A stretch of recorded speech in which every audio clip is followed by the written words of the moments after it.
देखो, एक बार साधुओं की गोष्ठी हो रही थी, संतों की गोष्ठी हो रही थी। प्रश्न यह उठा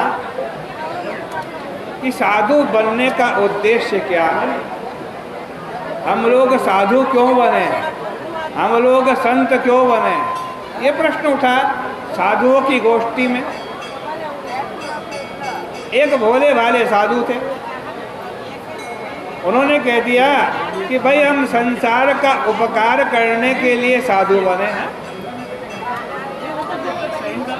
यह सुनकर के दूसरे महात्मा ऐसे नाराज हो गए, उनकी आंखें लाल लाल हो गई और उन्होंने कहा कि तुम दूसरे का उपकार करने के लिए साधु हुए हो, आत्मा का साक्षात्कार करने के लिए नहीं।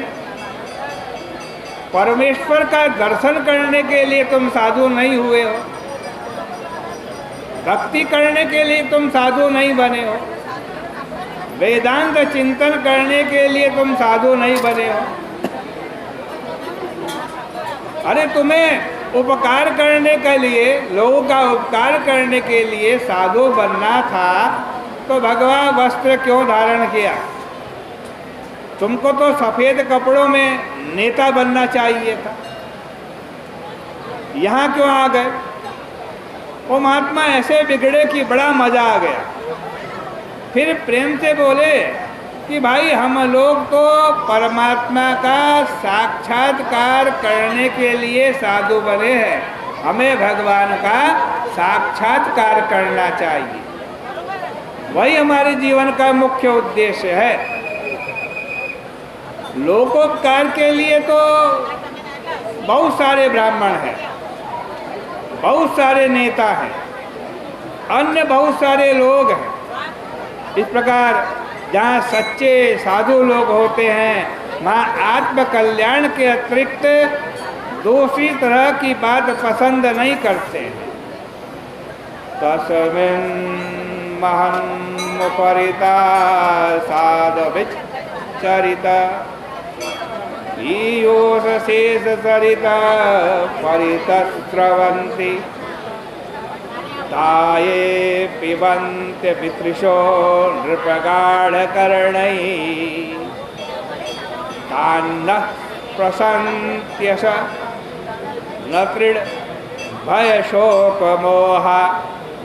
कई साधु ऐसे होते हैं जो अपना घर द्वार छोड़ करके आते हैं, अपना बनाया हुआ मकान छोड़ करके आते हैं, अपनी विवाहिता पत्नी को छोड़ करके आते हैं, अपने बेटे को छोड़ करके आते हैं, अपना कमाया हुआ धन छोड़ करके आते हैं, साधु बन जाते हैं।